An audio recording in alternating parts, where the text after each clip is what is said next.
الحمد لله وكفى وسلام على عباده الذين اصطفى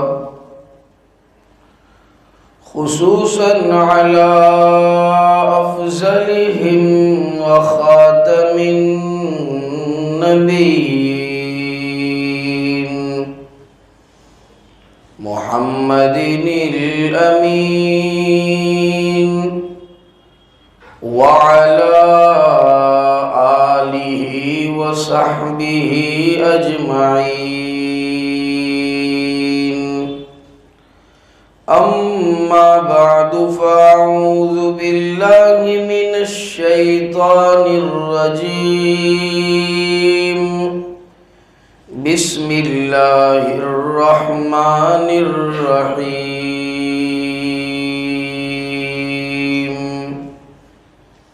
كل نفس ذائقة الموت وقال الله تعالى قد أفلح من تزكى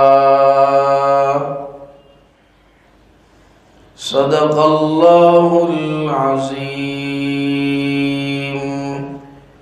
عن النبي صلى الله عليه وسلم أنه قال اللهم بارك لنا في رجب وشعبان وبلغنا رمضان أو كما قال مزمل عليه الصلاة والسلام اللهم صل على سيدنا محمد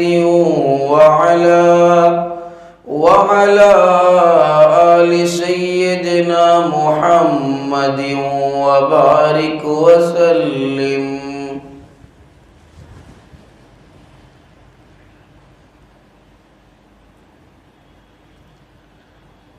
ماہ مبارک جاری ہے. یہ مہینہ ہر انسان کا اپنی جو روزمرہ کی زندگی ہے، جو ایک عام شیڈیول ہے، جو ایک عام مزاج ہے، جو ایک عام عادت ہے، اس سے کچھ نہ کچھ ہٹ کے اور مختلف اور کوئی نہ کوئی خصوصیات کے ساتھ گزرتا ہے. عام دنوں میں تو انسان کی کیفیت جو رہتی ہے، عبادات کا ذوق اور مادہ جو رہتا ہے، اس سے اس ماہ مبارک میں کچھ نہ کچھ اضافہ ہوتا ہے.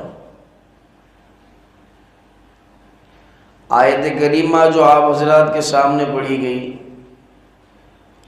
جس میں ایک آیت انسانیت فنا ہو جانے والی اس کی طرف اشارہ کرتی، دوسری آیت دل کی صفائی کا سبق پڑھاتی. تو یہ دونوں کے درمیان آپس میں کیا جوڑ ہے؟ دونوں کی آپس میں مناسبت کیا ہے؟ دونوں مضامین کے مابین مطابقت کیا ہے؟ تو یاد رکھو، جس طرح سے ہمارا جسم ہے اور جسم بیمار ہوتا ہے، اس طرح سے ہماری ایک روح ہے، ہمارا قلب ہے، ہمارا دل ہے، یہ جسم سے زیادہ بیمار ہوتا ہے. اس کے اندر زیادہ بیماریاں ہوتی. جسم تو کبھی تھکتا ہے، تو کبھی بخار میں مبتلا ہوتا ہے، تو کبھی کوئی زخم آتا ہے، تو کبھی شوگر ہوتا ہے، تو کبھی ڈائبٹیز ہوتا ہے، تو کبھی ایسیڈیٹی ہوتی، کبھی یورک ایسڈ ہوتا ہے، کبھی ملیریا ہوتا ہے، کبھی ٹائیفائڈ ہوتا ہے. لیکن یہ کبھی کبھی کی بات. بہت کم لوگ ایسے ہیں جن کو بیماری پکڑ لیتی. لیکن دل کی بیماری جو ہے وہ ایسی ہے کہ اکثر و بیشتر لوگوں کے اندر ہوتی ہے. تو تو دل کی بیماریوں کو دور کرنا، اپنی دنیا کو بنانا اور دنیا کو بنانے کے ساتھ ساتھ آخرت کو سنوارنا یہ ضروری ہے، تب جا کر ہمارا ایمان اور ہمارا اسلام کوئی لائق بنے گا اور رب ذوالجلال کے ہاں ان کے فضل سے ہماری مغفرت کی اور معافی کے پروانے ملے گا۔ انسان دنیا کی زندگی ہی کو آج کل اصل سمجھ بیٹھا ہے، جبکہ قرآن کریم نے صاف انداز میں جا بجا مختلف طریقوں سے، مختلف نہج سے، مختلف انداز سے بیان کی، جن میں سے ایک آیت کریمہ آپ حضرات کے سامنے پڑھی گئی۔ باری تعالیٰ فرماتے ہیں کل نفس ذائقۃ الموت، ہر نفس کو موت کا مزہ چکھنا ہے۔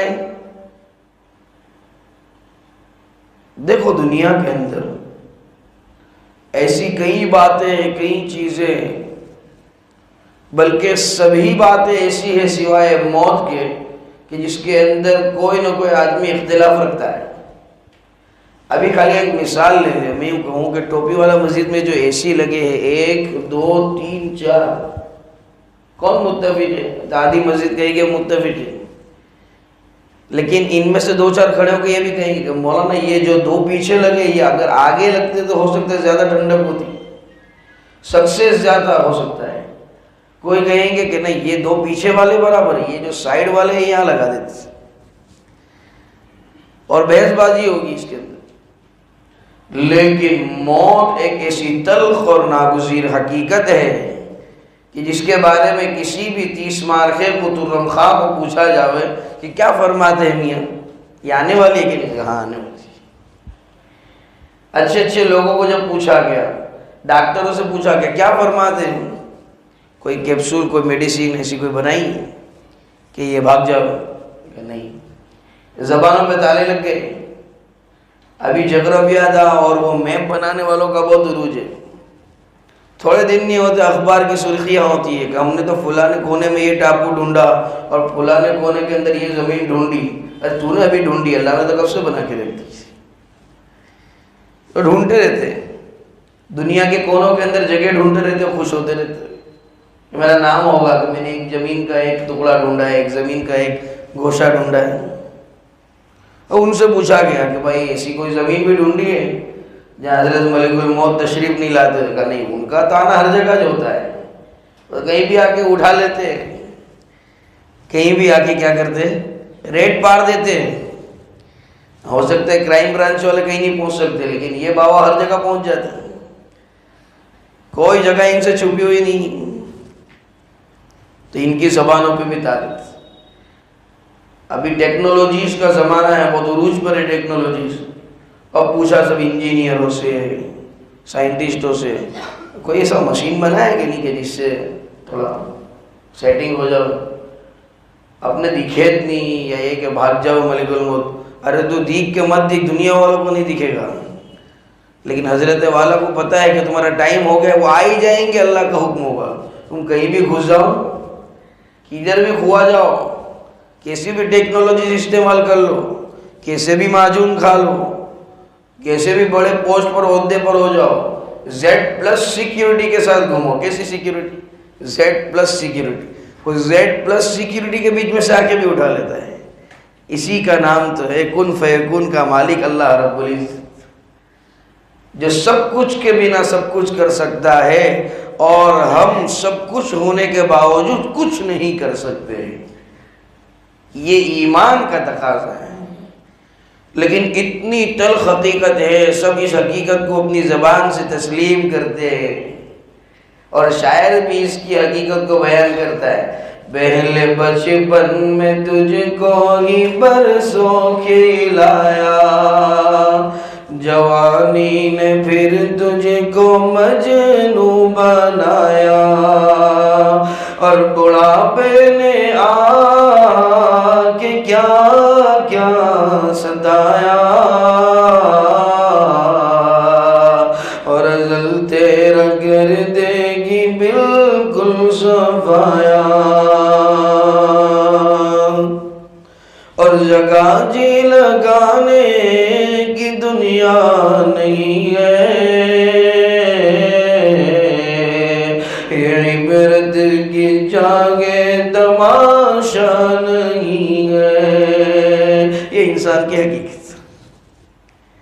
بچپن میں کھیلتا ہے، کودتا ہے، کھاتا ہے، گاڑی پہ گھومتا ہے، گھوڑے پہ بیٹھتا ہے، جوان ہوتا ہے تو ایک حسینہ کے ساتھ شادی کرتا ہے، بچے آتے ہیں، ادھر ادھر گھومتا ہے، پھرتا ہے، دیکھتے ہی دیکھتے ہم یہ تھوڑا ہی ٹائم ہو تو سفیدی آ گئی بابا ان کو، اور پتہ چلتا ہے ایک دن اعلان ہوتا ہے چلا گیا دنیا سے۔ یہ انسان کیا کی، اسی لیے اصل جو ہے وہ فکر آخرت، فکر عقبہ کی کر آج ہی بے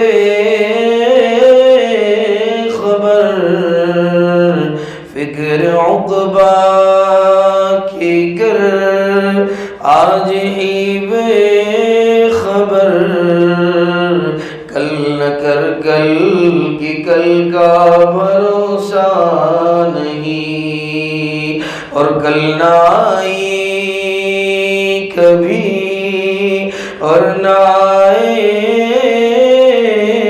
گی کل، کل نہ آئی کبھی اور نہ آئے گی کل، کل تو کیا ایک پل کا بھروسہ نہیں۔ یہ زندگی ہے جو ایک کھیل تماشا ہے جس کی کوئی حقیقت نہیں، اصل فکر آخرت ہے۔ اس اعتبار سے ہمیں چاہیے کہ ہم اپنے آپ کو تیار کریں۔ اب کیسے تیار کریں؟ جن کاموں کا اللہ نے حکم دیا ہے ان کاموں کو کرنا، اور جن کاموں سے رب ذوالجلال نے روکا ہے ان سے رک جانا، بس دنیا بھی بن جائے گی، آخرت بھی بن جائے گی۔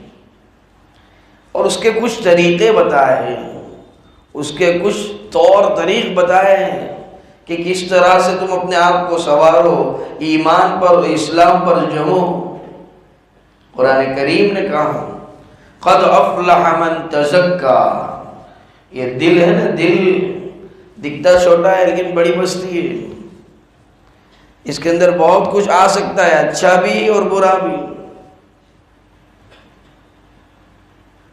اور یہ بستی جب ویران ہوتی، جب کئی چیزیں ویران ہو جاتی ہیں، اور یہ بستی جب بس جاتی ہے تو کئی چیزیں بس جاتی ہیں۔ اسی لیے ہمیں چاہیے کہ ہم دل کے امراض کو بھی دور کریں، اس سے بھی ہماری دنیا بنے گی اور آخرت بنے گی۔ قرآن کریم نے صاف انداز میں بیان فرمایا قد افلح من تزکا، تحقیق کے کامیاب ہو گیا وہ شخص جس نے اپنا تزکیہ کر لیا، دل کی اور روح کی صفائی کر لی، اپنے دل کو لوگوں کے لیے صاف کر لیا، کینے سے اپنے آپ کو بچا لیا، کپٹ سے بچا لیا اور دشمنی سے بچا لیا، دل کے اندر کسی کا بغض رکھنے سے بچا لیا، عناد سے بچا لیا، حب جاہ سے بچا لیا، تکبر سے بچا لیا، I am something اپنے آپ کو سمجھنے سے بچا لیا۔ I am کا بہت بڑا مسئلہ ہے آج کل، I am final، بیٹا باپ کے سامنے سمجھتا ہے I am final، یہ دل کی بیماری۔ ابا تم کو سمجھ نہیں پڑے، رہنے دو، یہ کبر ہے۔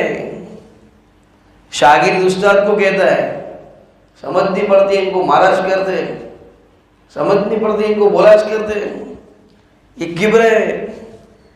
یہ ہم اپنے آپ کو فائنل سمجھتے اس لیے ایسی باتیں کرتے۔ اگر نہیں سمجھتے ہوتے تو کہتے نہیں استاد جی آپ جو کر رہے ہو وہ صحیح ہے، ابا جی آپ جو کر رہے ہو وہ صحیح ہے۔ اگر کبر نہیں ہوتا تو ایسی باتیں کرتے، اور مزید غصہ آتا تو کیا کرتے؟ چچا کو جا کے شکایت کرتے، ابا بہت مارتے، امی بہت مارتے، استاد مارتا ہے گھر جا کے شکایت کرتے، مدرسے چھوڑ دیتے، ادھر ادھر بیٹھ کے ان کی غیبت ہے۔ استاد کو کوئی نقصان نہیں ہونے والا، باپ کی شکایت سے باپ کو کوئی نقصان نہیں ہونے والا۔ یہ دل کی دنیا ہے، دل کی دنیا ہے، بگڑ جاتی ہے، اس سے علوم نہیں آتے۔ دینی علوم اور علوم شرعیہ کا اس کے اندر جو مسکن ہے وہ اتنا پاک ہے اور اتنا صاف اور شفاف ہے کہ اس کے اندر ذرہ برابر بھی گندگی اور قدرت ہوگی تو وہ علوم بظاہر تو لگے گا آ رہے ہیں، لیکن وہ علوم نہیں، وہ صرف معلومات ہوگی۔ علم یہ ایک نور ہے، اور نور ضلالت کے ساتھ جمع نہیں ہو سکتا۔ دودھ کا ایک قطرہ ہے، اس کے اندر اگر دودھ کا ایک پیالہ ہے، اس کے اندر پیشاب کا اگر قطرہ گر گیا تو وہ پورا کا پورا پیالہ خراب ہو جائے گا۔ اس لیے دل کی دنیا کو سنوارنا بہت ضروری ہے۔ قرآن کریم نے بھی اس کی طرف اشارہ کیا۔ اب ایک بات تو موت کی فکر ہو گئی اور اس کے لیے دل کی دنیا کو سنوارنا ہو گیا، اب کیسے سنواریں گے دل کی دنیا؟ اس کے لیے جن لوگوں نے اپنی دنیا کو سنوارا ہے ان لوگوں کے پاس جانا پڑے گا، بیٹھنا پڑے گا، زانو تلمذ ہونا پڑے گا، اپنے آپ کو ان کے حوالے کر دینا پڑے گا۔ وہ جس طرح سے کہیں گے زندگی کے ہر شعبے میں ان سے قرآن اور حدیث کی روشنی میں مشورے لیتے رہنے پڑیں گے، تب جا کر زندگی بنی۔ قرآن کریم نے کہا یا ایھا الذین آمنوا اتقوا اللہ وکونوا مع الصادقین، اے ایمان والو تقوی اختیار کرو اور سچوں کے ساتھ رہو۔ سچوں سے کون مراد؟ سچوں سے مراد ہے صادقین فی الاقوال والصادقین فی الاعمال والصادقین فی الاعمال وَأَيْهُمُ الْمُفْلِحُونَ وَأَيْهُمُ الْمُتَّقُونَ۔ سچوں سے یہاں کامیاب لوگ مراد ہے، متقین حضرات مراد۔ تو اس سے کیا ہوتا ہے پتہ ہے؟ انسان کا دل سنور جاتا ہے۔ جیسا کہ جسم کے ڈاکٹرز ہوتے ہیں، یہ روح کے ڈاکٹر ہے۔ یہ صوفیاء کرام اور یہ اہل اللہ اور یہ علماء اعظام یہ دل کی بیماریوں کے ڈاکٹر ہیں، دل کی بیماریوں کا علاج کرتے، انہیں اچھا کرتے۔ ہمیں پتہ نہیں چلتا ہے۔ کبھی کسی شیخ نے کہہ دیا کہ چپلیں اٹھاؤ سب کی، یہ چپل اٹھاؤ، ہاں اس سے کبر ٹوٹے گا۔ یہ جو چپلیں اٹھا رہے ہیں سب دیکھ رہے ہیں، شرم آ رہی ہے۔ اور کوئی کیا سوچے گا میں چپل اٹھوں، کوئی کیا سوچے گا میں ایک ہوں، کوئی کیا سوچے گا میں وہ ہوں۔ سب کے سامنے کبھی کسی استاد نے بول دیا، باپ نے بول دیا، سمجھنی پڑتی ہے گدھے۔ تو اس وقت کیا ہوتا ہے انسان کو؟ ابا نے سب کے سامنے بول دیا، میرے سب دوست لوگ کھڑے تھے، ایسا تھوڑی چلتا ہے ابا، نہیں۔ یہ جو دل کٹا نا، دل، اس سے کبر ٹوٹتا ہے، انسان کا آئی ایم ختم ہوتا ہے۔ تو ہمارا باپ ہے، یہ بھی ہمارے روح کا ڈاکٹر ہے۔ سب کے سامنے جو ہمیں بول دیتا ہے، ایسا نہیں کہ اس کے دل میں ہمارے لیے نفرت۔ ہمارا شیخ جو ہمیں سب کے سامنے ڈانٹ دے، اس کا مطلب یہ نہیں کہ ان کے دل میں ہمارے لیے نفرت۔ ارے ان کے دل تو صاف ہوتے ہیں، شفاف ہوتے ہیں، ہماری محبت سے لب و لبریز ہوتے ہیں، لیکن یہ جو کرتے ہیں ہمارے ہی فائدے کے لیے کرتے ہیں۔ واقعہ یاد ہے سن، علامہ رومی کا بڑا نام سنا ہے، معارف مثنوی لکھی، بڑی مقبول مشہور معروف کتاب ہے، شعر کی کتاب۔ لیکن یہ علامہ رومی اتنے بڑے آدمی کیسے بنے؟ شمس تبریزی ایک مرتبہ جا رہے تھے، ان کا بڑا سبق ہوتا تھا علامہ رومی کا۔ جب علامہ رومی کے پاس سے گزرے تو کہا کہ یہ کیا کر رہے ہو؟ سبق پڑھا رہے تھے۔ واقعہ تفصیل کے ساتھ مختصر میں سنو۔ تو وہاں بیٹھے ہوئے نے کہا کہ آس کے تو نمیدانی، یہ وہ ہے کہ تم نہیں جانتے، تم نہیں پہچانتے یہ کیا ہے۔ شمس تبریزی عالم نہیں تھے۔ علم ایک الگ چیز ہے اور دل کا سنوارنا اور دل کی دنیا کو صاف رکھنا ایک الگ چیز ہے، دونوں الگ چیزیں ہیں، یاد رکھنا۔ علم کے ساتھ ساتھ تزکیہ بھی ہو اور دل کی دنیا سوری ہوئی ہو تو اس کا رنگ ہی الگ ہوتا ہے۔ تو کیا کہا؟ ای آنس کہ تو نمیدانی، یہ وہ ہے کہ تو نہیں جانتا۔ اچھا، شمس تبریزی نے اٹھایا وہ پورا ذخیرہ کتابوں کا۔ پہلے کے زمانے میں تو پرنٹنگ اور ٹائپنگ ہوتی نہیں تھی کہ ایک ڈوبا دیا، ایک ضائع ہو گیا دوسرا لے لکھتے تھے ہاتھوں سے، اور ایک ایک نسخہ لینے کے لیے کئی کئی کلومیٹروں کا سفر کرنا پڑتا، کہیں خرچے کرنے پڑتے، کہیں تکلیفیں، صعوبت اور تکلیفیں برداشت کرنی پڑتی۔ اٹھائے اور پانی میں ڈال دیا۔ اب جتنے وہاں مولوی بیٹھے تھے سب بگڑ گئے، اور مولوی جب بگڑتا کسی کا نہیں ہوتا ہے، اس لیے مولوی کو چھیڑنے کا نہیں۔ اسی کہاوت، مولوی لوگ بہت سیدھے ہوتے ہیں بیچارے۔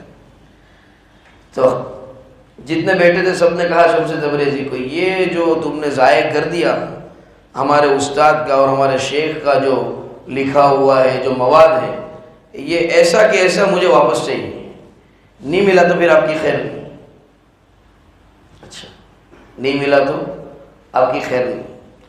تو اب تو اٹھایا، شمس تبریزی نے پانی میں ہاتھ ڈالا اور ڈال کے جو سامان تھا، جو کتابیں تھی، جو تصنیفات تھی، نکالی، اور دیکھنے والوں نے دیکھا کہ اس کے اوپر ذرہ برابر پانی کا کوئی قطرہ نہیں ہے۔ اب علامہ رومی دیوانے ہو گئے، کہہ رہے یہ کیا ہے؟ تو کہا ایاس کے تو نمیدانی، ہاں علامہ رومی یہ وہ ہے کہ جو تم نہیں جانتے ہو، پہلے آپ نے کہا تھا وہ جو تھا وہ میں نہیں جانتا تھا، اب یہ وہ ہے جو تم نہیں جانتے۔ اب کہہ رہے آپ حضرت مجھے بیعت کر لیجیے۔ ان کے پیچھے ہو گئے، شمس تبریزی کے پیچھے، کہا یہاں تو کچھ نہیں ہو سکتا، میرے ساتھ آنا پڑے گا۔ سب مسند، درس و تدریس سب چھوڑ کے علامہ رومی کے پیچھے ہو گئی۔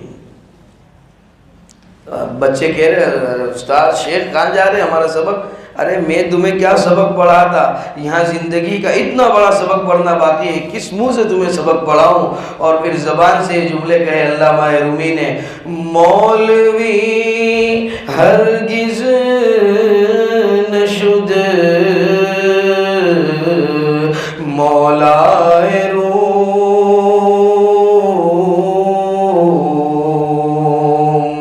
تا غلام شمس تبریزی نشد۔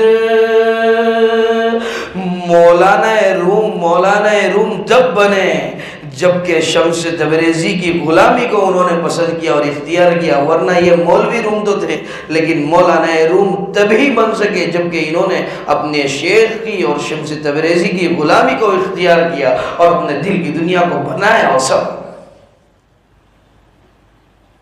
بہرحال یہ تین باتیں۔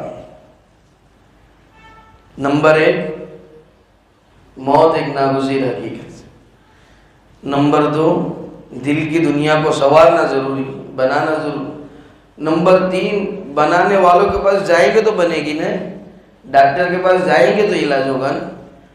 اور نمبر چار، جس کو ہم کیسے بھول سکتے ہیں، ماہ مبارک جاری، ہمیں دعاؤں کا اہتمام کرنا چاہیے، مانگنا چاہیے کہ اب ہم وصول کرنا تھا ایسا نہیں کر پائے، اللہ جو بچے کچھ ایام ہیں انہیں برابر سے وصول کرنے کی توفیق سعید عطا فرما، اور اپنے آپ کو تھوڑا قابو رکھے، بچے ہوئے ایام کی قدر کرے، اور اب تک جو ناقدریاں ہوئیں اللہ رب العزت سے اس کی معافی مانگ، ورنہ کہیں ایسا نہ ہو کہ رمضان گزر جائے اور ہم پچھتائے، لیکن پھر پچھتائے کوئی مطلب نہیں۔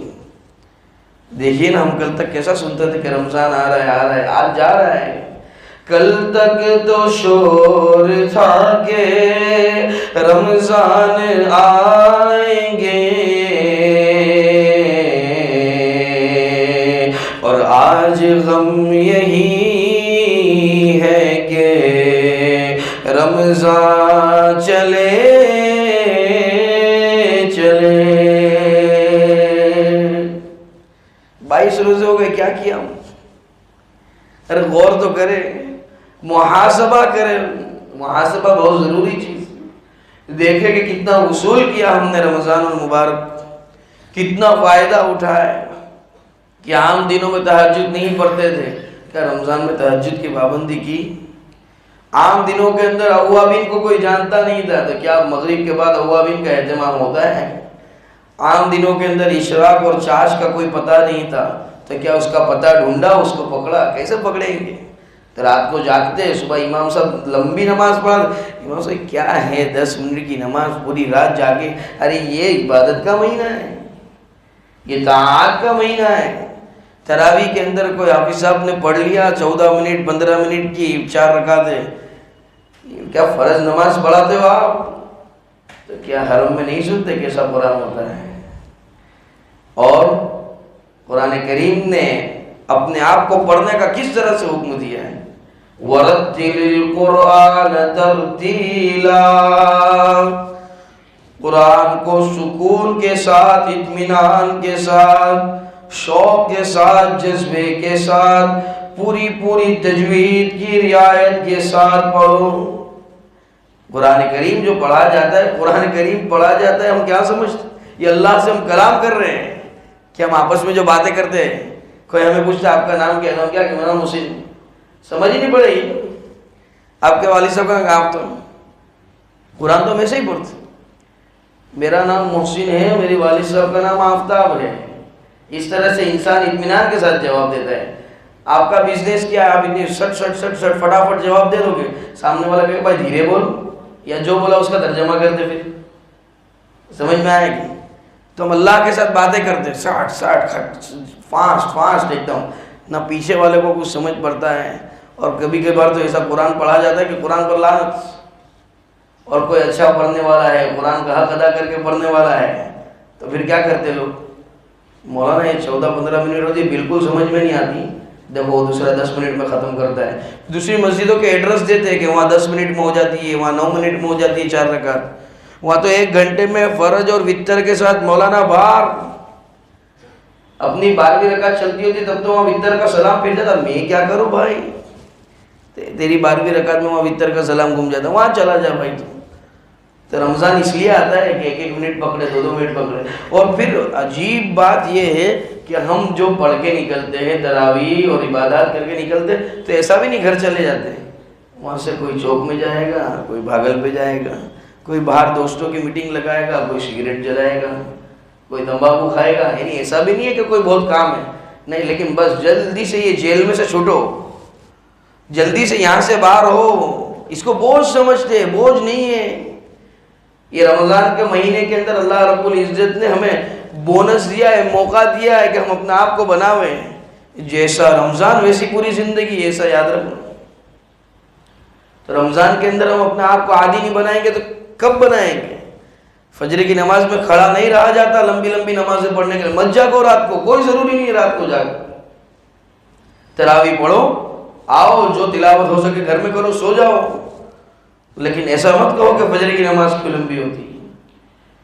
ہاں، مغرب کے بعد کہیں مت جاؤ بازار میں، تھوڑی دیر لیٹ جاؤ، آرام کر لو، اور تراویح کے اندر برابر کھڑے رہو، یہ ضروری ہے۔ نہ کہ یہ ضروری ہے کہ پھٹافٹ تراویح پڑھ کے بار بازار میں رپورٹ لینی کہ کیا ہو رہا ہے کیا نہیں ہو رہا ہے، دیکھنا پڑے گا کون سی راری پہ کیا مل رہا ہے، یہ ضروری ہے ہی نہیں۔ ایسا بھی نہیں کہتا ہوں کہ نہیں جا سکتے، لیکن جب یہاں پر کمزوری آ رہی ہے اور یہاں پر گلے تلے کرنا پڑتا ہے تو پھر وہ سب کو چھوڑنا پڑے گا، اس لیے کہ یہ ضروری ہے وہ ضروری نہیں، انسان سمجھتا نہیں۔ بہرحال عرض یہ کر رہا تھا کہ عام دنوں کے اندر ہمارا جو معمول ہے اس سے کچھ نہ کچھ ہٹ کے اور کچھ نہ کچھ خاص معمول رمضان المبارک میں ہونا چاہیے۔ دیکھیے تو صحیح اللہ رب العزت کتنا مہربان ہوتا ہے، تہجد کے وقت میں آسمان دنیا پر اللہ رب العزت فرماتے ہیں حل من مستغفر، ہے کوئی معافی طلب کرنے والا، کوئی توبہ کرنے والا کہ میں اس کی توبہ کو قبول کر لوں، حل من مسترزق، ہے کوئی روزی کا اور رزق کا تلاش کرنے والا کہ میں اسے روزی دے دوں، رزق دے دوں۔ ہر جگہ مسئلہ ہے، مندی ہے، جیب خالی ہے، مولانا خرچے بہت ہو رہے، کمائی اتنی نہیں ہے، تو وہ دینے والا بیٹا ہے، ان اللہ یرزق من یشاء بغیر حساب، وہ جسے چاہتا ہے بے حساب رزق عطا فرماتا ہے۔ ہم تو مائل بکرم ہے، کوئی سائل ہی نہیں، اور راہ دکھلائے کسے کوئی رہرو منزل ہی نہیں۔ اللہ تو دینے کے لیے بیٹھا ہے، لیکن ہائے افسوس بندہ لینے کے لیے راضی نہیں، پھر ہائے واویلا اور روتا گھومتا ہے کہ کچھ ہوتا نہیں ہے، میرے سے کچھ بنتا نہیں ہے، بہت بندی ہے، یہ ہے وہ ہے، ہماری دعائیں کہاں قبول ہوتی ہے۔ حدیث پاک سنا کر اپنی بات کو ختم کروں گا، جو حدیث پڑھی گئی پہلے تقریر کے شروع، حدیث پاک کا ایک ٹکڑا ہے، تاجدار مدینہ صلی اللہ علیہ وسلم رمضان المبارک کے آنے سے پہلے دعا کرتے تھے، اللہم بارک لنا فی رجب و شعبان، اے اللہ برکتیں عطا فرما رجب کے مہینے میں اور ماہ شعبان، وبلغنا رمضان، اور ہمیں پہنچا دے رمضان تک۔ تو ہم جانتے ہیں کہ رجب کے مہینے سے شعبان بھی ہم گزاریں گے، رمضان تک پہنچ جائیں گے؟ نہیں، سب کو یوں ہی تھا، کبھی بھی موت آ سکتی ہے۔ کوئی گارنٹی لے سکتے کہ بقرعید تک ہم زندہ رہیں گے؟ نہیں لے سکتا ہے، لیکن اللہ کے رسول نے وہ دعا مانگی، ہم نے بھی مانگی۔ تو رجب اور شعبان میں اللہ نے کیسی برکت دی، اچھا کھایا پیا ہے، نہیں کہ ہماری دعائیں قبول ہوئی۔ ہم کیسے کہتے دعائیں قبول نہیں ہوتی؟ اور ہم نے کہا کہ اللہ رمضان تک بعافیت پہنچا دے، اور رمضان تک اپنے فضل سے پہنچا دے۔ اللہ نے رمضان تک پہنچایا نہیں تو یہ دعا قبول نہیں ہوئی تو اور کیا ہے؟ ارے ہم نے تو ایسے ہی پڑھ لیا، ہم کبھی ترجمے سے واقف تھے بھی یا نہیں معلوم، لیکن ہم نے جب پڑھی یہ دعا تو آج ہم رمضان تک پہنچے یا نہیں پہنچے؟ ہو سکتا ہے ہم میں سے کسی کا نمبر لگ گیا ہو، لیکن ہم نے دعا پڑھی ہو تو اللہ نے کہہ دیا ہو فرشتے سے کہ بھائی ابھی ذرا چھوڑ دینا، اس نے پڑھ لی دعا، اس کو اپنے کو پہنچا دینا ہے، بڑھا دو اس کے 10 سال۔ ہو سکتا ہے کسی کا موقع ہو سکتا ہے ہم میں یہاں جو بیٹھے ہیں ان میں سے ہی کسی کا ٹائم آ گیا ہو جانے کا، لیکن اللہ چاہے تو سب کر سکتا ہے۔ خود ہی کو کر بلند اتنا کہ ہر تقدیر سے پہلے خدا بندے سے خود پوچھے بتا تیری رضا کیا ہے۔ تقدیر میں جو لکھا ہے وہ تو ہوتا ہی ہے، لیکن جب انسان قبولیت کی گھڑی میں دعائیں کرتا ہے یا اپنے آپ کو ایسا بناتا ہے تو تقدیروں کو پھیرنے والا بھی اللہ رب العزت ہے، وہ کن فیکون کا مالک ہے۔ ان اللہ علی کل شیء قدیر ہے، ہر چیز کر سکتا ہے وہ۔ ایسا نہیں ہے کہ آپ بول رہے ہو کہ کوئی گیا نہیں، یہ سب بیٹھے ہیں تو ان کا تو موقع تھا ہی نہیں ابھی۔ ارے تھا، ہو سکتا ہے کسی کا ہو، لیکن یہ دعا کی برکت سے اللہ رب العزت نے اس کو ٹال دیا ہو۔ بس انہی گزارشات پر آج کی بات ختم کرتے ہیں۔ اللہ رب العزت صحیح معنوں میں موت کا استحضار، موت کی تیاری اور اہل اللہ کے ساتھ تعلق رکھنے کی اور جو ہے رمضان المبارک کو گزارنے کی توفیق سعید عطا فرماوے۔ وآخر دعوانا ان الحمد للہ رب العالمین۔